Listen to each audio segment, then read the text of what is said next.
So I love that we're concluding our Flower to the People segments for the month of June with something for the brothers this summer. What do We you got have to for us today, sir? we got to look out for the brothers because oftentimes we accept the fact that nobody's looking out for us. And so we Mm. kind of move forward, push forward in silence in with the resolution that ain't no help coming, ain't nobody trying to help you and nobody cares. And as a That's so result, sad. it is So that's the first time I've heard it put in quite that way. Usually it's framed as men are independent and don't need anything. But you just said ain't nobody got no love for us and we just sort of accept it. That's yeah. sad. And it is in terms of what it does to us, right? Wow. So carrying these burdens by ourselves, the acceptance that certain parts of ourselves shouldn't be shared, um, that Mm. having certain difficulties, challenges, feelings, which are 100% human, right? So it's not like it's abnormal for you to go through these things, right? But it's the perception is it is Right. and that sometimes that you're less of a man. And then this, honestly, it's just like you're just taught to be a certain way, and so you don't develop all the sides of yourself, and so you get to your later years. And in today's article, I mentioned that I was having a talk with one of my teammates from college. So I've known this brother for 30 years now, Mm. and we were just like said, "Yo, what's up?" He's like, same shit, but yeah, I would complain, but nobody cares. And I was like, yeah, that's right, brother. Nobody does care. And we Damn. shared a moment there. Like it was crazy because both of us were like, yep, no, nobody care, right? And then at that moment, I was just like, you know what, man? Come on, what's going on, right? And so Right. it's the acceptance that there is no other path forward, right? And that the society expects you to be able to handle these burdens, provide Mm. uh, peacemaker, protector, income. You're gonna do all these things, right? And you're gonna be a black man in America, and then you're gonna come through this experience unscathed, and that you're Wow. gonna have all the tools and everything necessary to not only survive but to thrive through osmosis, like you're supposed to, Wow. right? Because that was Yeah. the thing that he and I discussed was the fact that I was like, yo, isn't it crazy that it's like they rolled the ball out and was like, yo, here, go figure out how to be an adult, have fun. And then here we are, middle-aged men, and we're like, yo, nobody told us about all this stuff. Nobody Mm. prepared us for this. We're just kind of figuring it out on our own. We now have people passing away our age. I got an elderly. We have older parents. We have kids in college. We got relationship issues, finances. We got all this stuff. And it wasn't like there was a blueprint. You know what I'm saying? It was like, Yeah. here you go. This is gonna get you going. No, it was like figure it out on your own, and we're still trying to figure it out. And as a result, we have challenges that are part of what happens to the population at large, but there's specific things that happen to us as Black men and how we address those things, how they manifest themselves, and how we treat them. That's like unique to us that doesn't get discussed that often. So, Dr. Damas, I'm checking something right now because what you're saying is weighing heavy on my spirit. I know you're usually with us every other week, but I'm wondering if perhaps we can make room for, because I'm looking at the clock, I'm looking at the content here, and I don't want to rush through this conversation because I feel like you, just in this opening, like we could sit in this space for the rest of the show before we even get to the CBD component. And so I know that, Amina, we already have somebody for next week, but I'm wondering if we can get Dr. Damas. We're going to see if we can try to have you come on again next week to do a part two if we need to, because I can already sense this is something that I don't want to rush, because it feels like with the time that we have, we are going to embody all right, brother's got problems. Here's a quick fix, and then you got to go. And I don't want to do that because I'm recognizing that we have been given a gift in this moment because you are one of the brothers who we have access to here at Urban View that is able to have, the let's go play football, son, from Brooklyn, son. You can have that conversation from Flatbush, but you can also share this conversation. And I want to read to you all from the article. And Nubia, I'm going to drop the article in the chat if I haven't already. Jonas tweeting it out. But you introduced by saying, because every time Dr. Damas comes on this show, he has an article that accompanies the content, and you recount the story of your friend saying, it's the same shit. I would complain, but ain't nobody trying to hear it. But you have this line. You say, I reflexively agreed with him. Yep, ain't nobody trying to hear it. There was an immediate silence for a moment, which sat heavy. The recognition and acceptance that nobody is trying to hear us talk about our problems. For many black men, emotional silence isn't a choice, it's armor. But that armor gets heavy. And this summer, during Men's Mental Health Awareness Month, I want to offer you something radical: permission to heal. Let's talk about the three most common mental health challenges affecting black men and and build a plan to get our vibe right. Dr. Damas, there are not a lot of men who are socialized in this society who would be comfortable, one, telling that story, and then two, sitting in the discomfort of the heaviness of that silence and being able to look at that as the symbolic heaviness of the weight of the armor that you all carry as black men. Talk to us about how you got to a space where this is a conversation you're not only able to have within your personal friendships and connections with your brothers and other men that you have in your life, but that you would be comfortable enough to have this conversation here with us and put it in an article and talk openly about it in ways that I think might really help a lot of folks out there. I would say the first time that I personally acknowledged the fact, like, oh my God, there's a weight here that's too heavy for me, was after my mom's death and I moved to Florida to start to go to medical school. And that was about like, and that took me about 10 years. I was like, what is this? Like, I'm like, there's something wrong. Like, I don't understand what this is, but I'm getting these thoughts about her all the time. I'm carrying this guilt and like I can't get this stuff off of me. Right. And usually you Mm, could just shrug something off. And it's like, I can't get this stuff off of me. And so that was the first time I was like, this is weird because this is the one thing usually I'm able to like compartmentalize things and like, put them somewhere and like hide them somewhere. But it was like this thing like just kept popping out, popping out, popping out. And maybe it's because I was like, studying medicine and, that was it. So it was always there. And then honestly, this is like the craziest thing, you know, my kids, it was like, my firstborn Miles, and then watching him develop. And I remember one time he did something and I was like, suck it up, and I looked at it, I mm, was like, suck it up. And he looked at me like, yeah, but it hurts, and I was like, you know what, man, this is crazy. Like, what am I doing to this kid? Like, he is a kid. It hurts. Like, there's nothing wrong with cry. It literally hurts, right? And so here right. I am telling him that his masculinity, or like in order to prove to me that he's worthy or somebody, right? I gotta show him to like kind of like repress his emotions, which is crazy. I was like, he's just a kid. And that was the first like it was like a series of things where I'm just like slowly starting to realize like what is all this stuff, like this is crazy, like this is like way too much, and now I'm raising a kid, right? Like Mm, I'm raising a right. kid and I'm teaching him to do the same like nonsense, and it's like he's literally a little boy.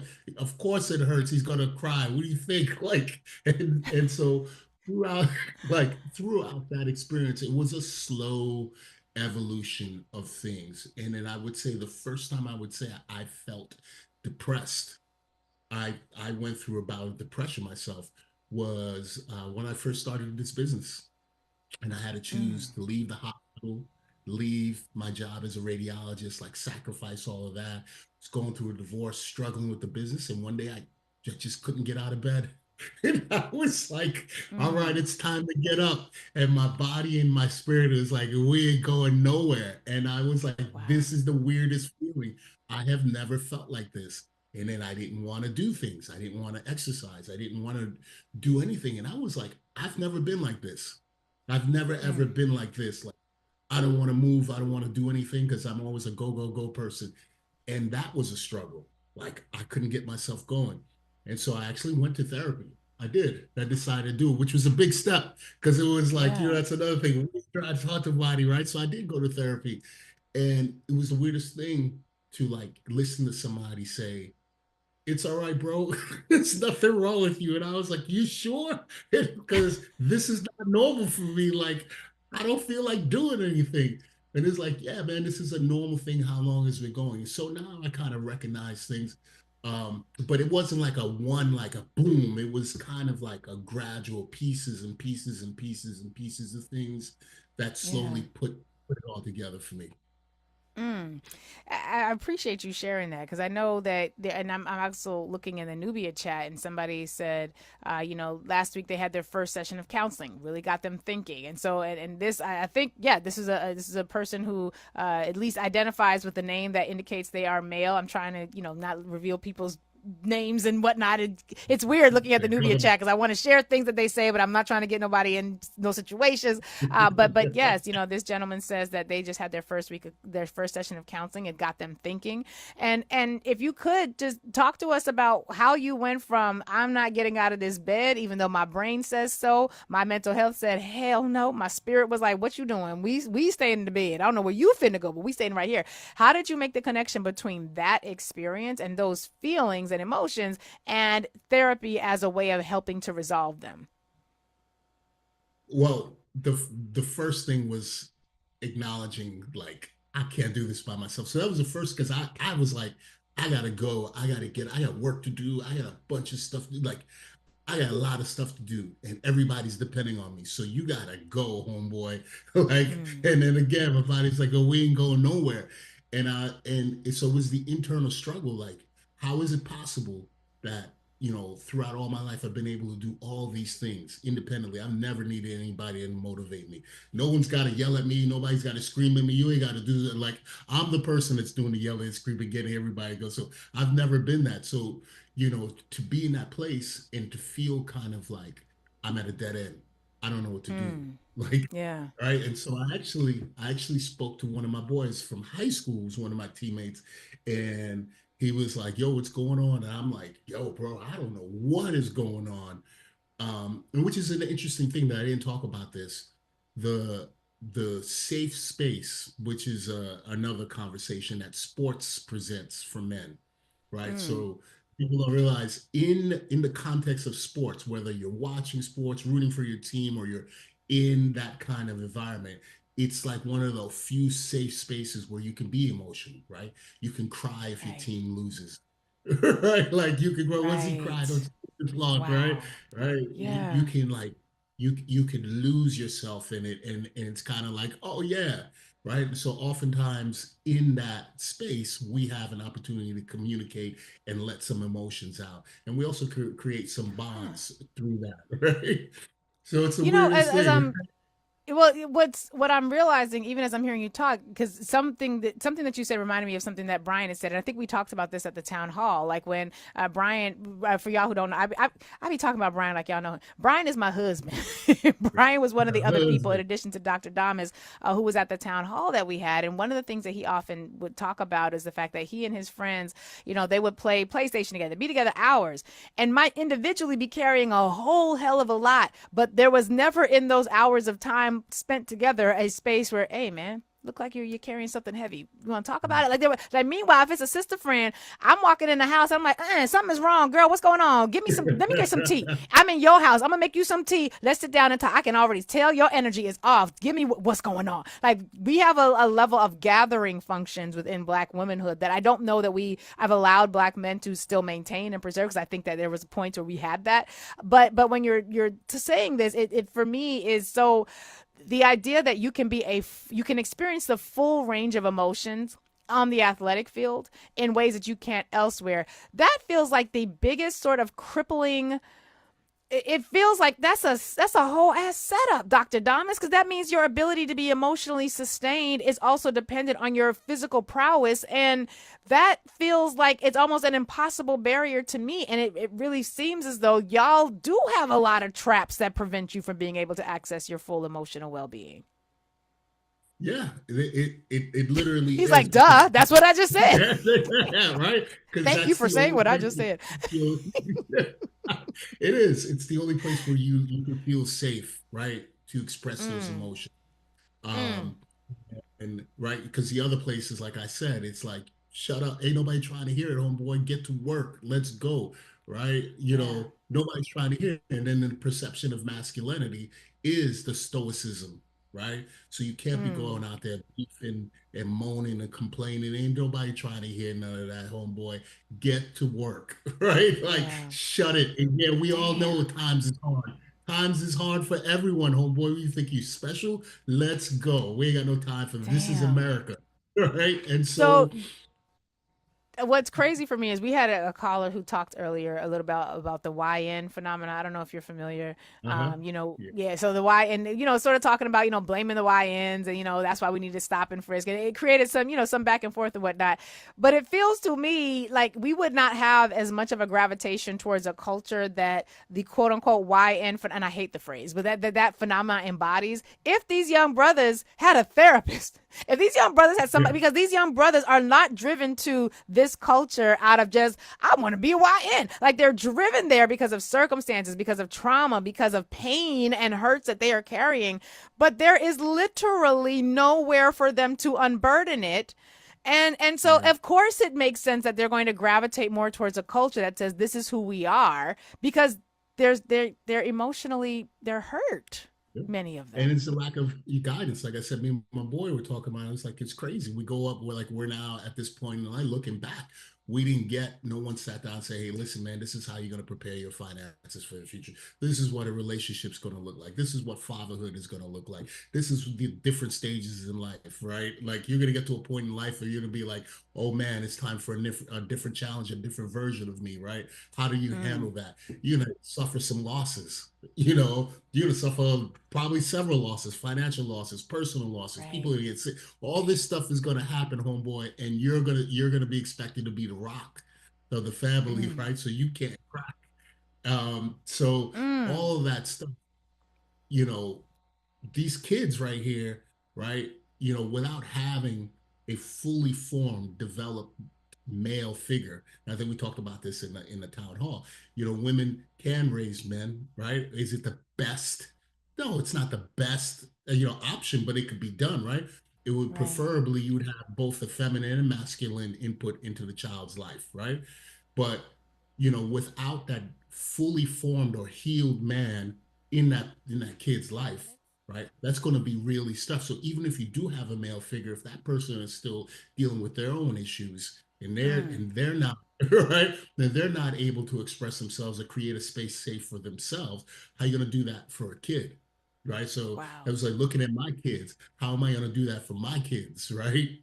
So this YN phenomenon for me, it's not new. We just had different names to it. There was an Right. era there was crack babies running the streets, right? And there was Yep. a The other corner time there boys. was corner boys who just go out wilding, say a wilding. Remember these the news? It was like Wilden. it's Oh, not I a remember that one. Wilden. That was a whole verb. yeah, right. And so, this is like a larger kind of thing. It's breaking down the support structure within our communities and our families. And this is what happens. You get wild little Mm, kids running out. And this is also why there's a proliferation of marijuana use in adolescence, right? Because it's right. when you talk about therapy, it's self-medication. So That's right. we don't have access to therapy. We don't have people that are going to guide us as young people. And so we start self-medicating and trying to figure things out on our own. And as a Mm, result, we mentioned in the article, things like depression, anxiety, and things like that, they manifest in different ways for us, right? It could right. be anger, shutting down, lashing out. There's something I think people don't understand called, complex post-traumatic stress disorder, which is specifically, well, a big part of it is associated with growing up in an urban area. So Wow. and yeah, we're probably going to have to do a part two of this, but if you grow up like I Yeah. grew up in Flat, if you grow up or you grow up in Chicago or, you know, and you grow up in a densely population urban environment with lower socioeconomic status, lower income, you got a 30% greater chance. Those kids of developing PTSD, complex post-traumatic Wow. stress disorder from growing up in those environments, right? And so it's the same. And there are studies that show that black men, black boys have the same prevalence or incidence of PTSD as military veterans. So this is like Jesus. growing up black in America, growing up in the hood. This it ain't sweet out there, right? And so, Right. there's all these challenges. So there's the hypervigilance, there's the anxiety, there's the social phobia, right? You don't Right. want to go out in public and be around crowds. It's like I got to make sure I see the door. I can't have my back to the door. What's that dude doing? Why he standing like that? Why he looking like that? Mm. All of that stuff, right, is My part of God. how we exist. I still do that. So